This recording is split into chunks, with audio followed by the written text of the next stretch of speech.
여러분 안녕하세요. 오늘은 저와 함께 정통국어 0802 6강 강호 사시가를 한번 해보도록 하겠습니다. 맹사성의 시고요.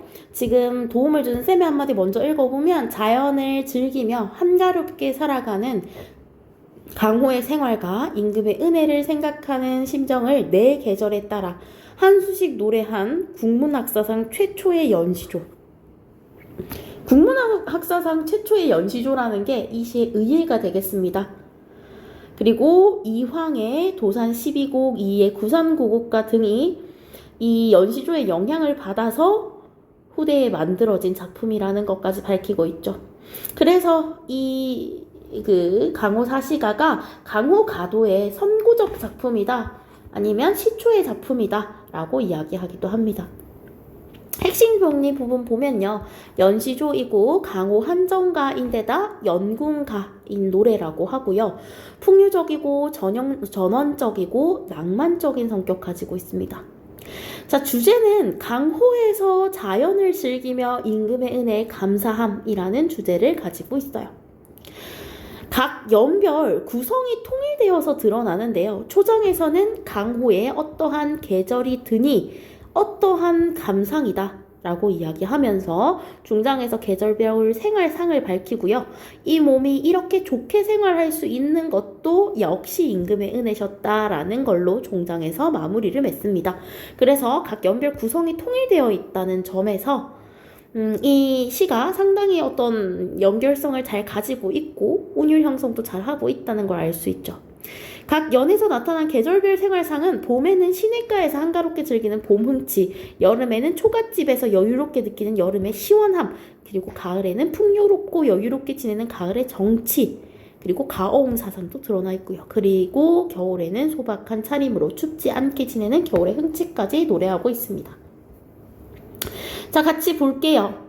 강호에, 여기서 강호라고 표현하는 건 원래는 강과 호수 정도로 해석을 할 수 있는데요, 근데 이 강호가 자연 전체를 이야기하거든요. 그러면 작은 걸 통해서 큰 걸 비유했다라고 볼 수 있으니 대유법이 되겠죠. 그래서 이 대유법으로서 강호라고 이야기하면서 강호에 봄이 드니 미친 흥이 절로 난다, 광흥이라고 해서 주체할 수 없는 흥을 미친 흥이라고 표현합니다. 그래서 광흥이 저절로 난다. 탕료 개변, 막걸리를 그 개울가 근처에서 마시면서 금린어가 안주래요. 쏘가리가 안주. 그래서 막걸리나 쏘가리 그냥 한상 차림인데 이러한 뭐 12첩 반상, 8첩 반상, 9첩 반상 이런 거 없이 딱 막걸리랑 쏘가리 하나 이렇게 안주를 해서 먹는 건 매우 소박한 음식이죠. 이 사람이 양반이라는 걸 생각을 하면요. 그래서 이런 소박한 음식은 안분지족이나 안빈 낙도의 삶을 보여주는 소재가 됩니다. 그리고 소박한 생활을 나타내는 여러 소재들은 제가 지금부터는 이렇게 초록색으로 표시해 놓도록 하겠습니다. 그래서 이 몸이 이렇게 한가하게 지내는 것 역시 임금의 은혜시다라고 해서 역도 역시 임금의 은혜, 역군은 이셨다라고 이야기를 하죠. 여기서 역군은 이셨다라고 밝히는 건 유교적 충의 사상을 보여주는 거라고 볼 수 있고요. 이게 바로 강호 가도겠죠. 강호에서 즐기면서도 어떠한 도리, 유교적 충의를 잘 실천하는 걸 말합니다. 자, 강호의 여름이 드니 초당의 일이 없다. 초당은 소박한 정서를 나타내는 소재고요. 초가집입니다. 억새나 집 따위로 지붕을 인 조그만한 집체를 초당이라고 하죠. 그래서 강호에 여름이 드니까 할 일이 없어서 한가하대요. 유신한 강파, 강바람, 강물결이 유신, 믿음이 있다라고 했어요. 그래서 이 강물결이 믿음이 있어서 여름에 시원한 바람을 보내준다는 건데, 원래 강물결은 자연물이기 때문에 믿음을 가진다라고 볼 수가 없죠. 그래서 의인법 사용되었음을 확인할 수 있습니다. 이 몸이 이렇게 서늘하게, 여름임에도 서늘하게 지내는 것 역시도 임금의 은혜 덕분이다라고 하면서 결국은 화자가 이렇게 즐기고 있는 근본적인 이유는 임금의 은혜가 있기 때문이라고 계속해서 밝히고 있습니다. 다음 쪽으로 넘어가셔서요, 추사인데요. 강호에 가을이 드니 고기마다 살쪄 있다.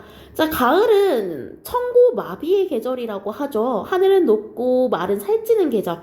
요새는 친구들이 이제 재미삼아서 청고 아비의 계절이다라고 해서 하늘은 높고 나는 살찌는 계절이다 뭐 이렇게 얘기하기도 하는데 그 이유는 가을에 추수가 있기 때문이겠죠. 그래서 가을은 보통은 풍요로운 인식이 있습니다. 그래서 가을에 고기마다 살쪄 있다라고 하는 건 자연에 대한 풍요로운 인식이 되겠죠.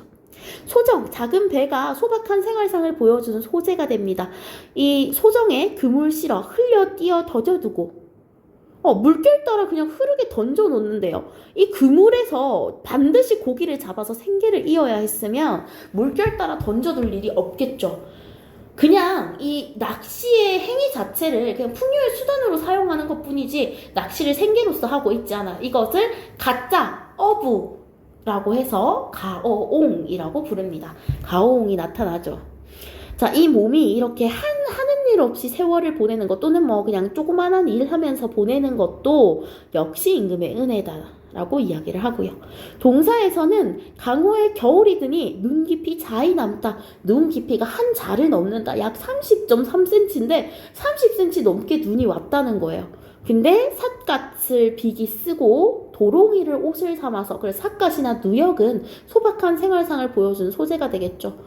이렇게 살고 있음에도 이 몸이 이렇게 춥지 않게 지내는 것이 바로 임금의 은혜 덕분이다 라고 이야기하고 있는 거예요. 자, 여기까지 뭐 내용의 길이에 비해서는 크게 필기할 거리가 없긴 한데요. 한 번씩 멈춰두고 혹시 필기 놓친 거 있으면 필기 따라와 주도록 할게요. 여기서도 한번 멈추고.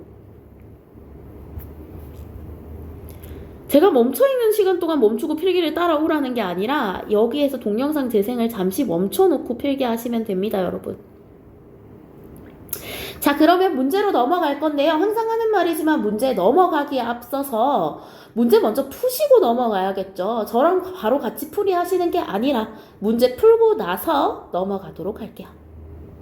자, 여러분 문제 다 푸셨죠? 이제 문제로 넘어가도록 할게요. 윗글에 나타난 자연관으로 자연에 대한 가치관으로 볼 수 없는 것 찾으라고 했는데요. 자연을 벗삼아 즐기죠. 풍요롭게 인식하고 있고요. 구체적 생활 공간으로 인식해서 소정에 그물 띄워놓고 놀기도 하고 그 다음에 뭐 탕료 개변에 금리너를 즐기기도 합니다. 그래서 구체적 생활 공간으로 인식하고 있고요. 자연과 인간의 조화를 보여주고 있죠. 근데 은둔의 장소로 생각한다. 이건 가사 중에서 뭐 은일가사 같은 것들이 있겠는데 자연 속에 은거하여서 사는 장소로서 자연을 선택하는 거 이런 걸 이제 은둔의 장소로 생각하고 있다라고 하는데 이 시에서는 찾을 수가 없죠. 그래서 정답 3번 되겠습니다. 윗글을 읽고 난 후의 반응으로 적절하지 않은 거 고르라고 했는데요. 자연에서 봄을 맞는 화자의 기쁨이 생생하게 느껴지는군.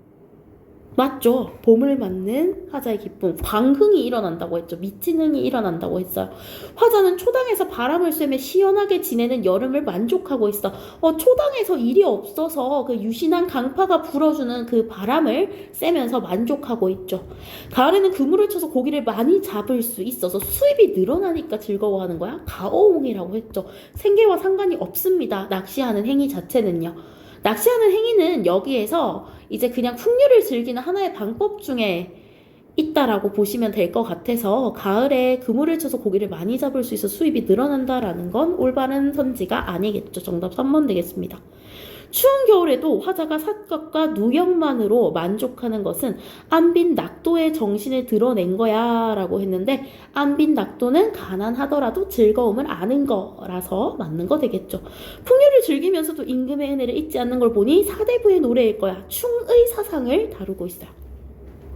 정답 3번 되겠죠? 자, 윗글의 성격으로 볼 수 없는 거 우국충정은 들어가지 않았어요. 우국충정은 뭐냐면 나라를 걱정하는 마음, 나라를 위해 일하는 마음인데 거기에 대해서는 안 드러났고요. 대신에 연군적이긴 하죠. 연군적이긴 합니다. 임금을 사랑하는 마음은 드러났지만 나라에 대한 다른 이야기는 없었습니다. 정답 2번 되겠죠. 4번 화자가 자신의 삶에 만족할 수 있는 근본적 이유로 볼 수 있는 거 니은이 역군은 이셨다였어요. 그래서 역시 임금의 은혜 이게 바로 화자가 삶에 만족할 수 있는 근본적 이유죠. 정답 2번 되겠습니다. 자, 그러면 여기까지 객관식 문제 다시 한번 다 불러주면요. 1번에 3번, 2번에 3번, 3번에 2번, 4번에 2번이 되겠습니다. 자, 그럼요. 5번으로 넘어갈게요. 다음 보기 괄호 안에 들어갈 적절한 사음절이라고 했는데 사음절이면 네 글자죠. 네 글자의 단어를 쓰라라고 했고요.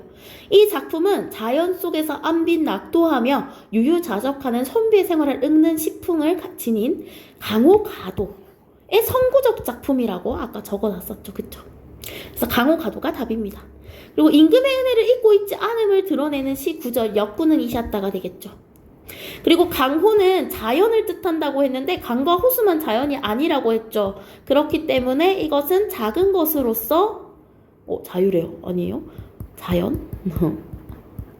작은 것으로서 큰 것을 빗대는 표현 방법인 대유법을 사용하고 있다라고 볼 수 있습니다. 단답식이에요. 그래서 여러분들 쉽게 답 채울 수 있을 것 같습니다. 그 다음에 화자가 자연을 어떤 공간으로 대하고 있는지 서술하라라고 하는데 유유자적하며 즐기는 공간이 되겠죠. 그리고 보기는 윗글의 작가가 창작을 위해 세운 계획, 가상으로 구성한 것. 공통적으로 반영된 것의 기호를 모두 고르라 라고 했는데요. 전반부, 초장의 전반부에 강호의 겨울이 드니, 강호의 봄이 드니 이런 식으로 계절적 배경을 제시해서 시상의 단서를 드러내야겠고 너무 맞는 말이죠. 각수의 초장 후반부에는 내면적 감흥을 구체적 사물을 통해 객관적 상관물에 대한 이야기인 것 같은데 객관적 상관물은 안 나왔고요.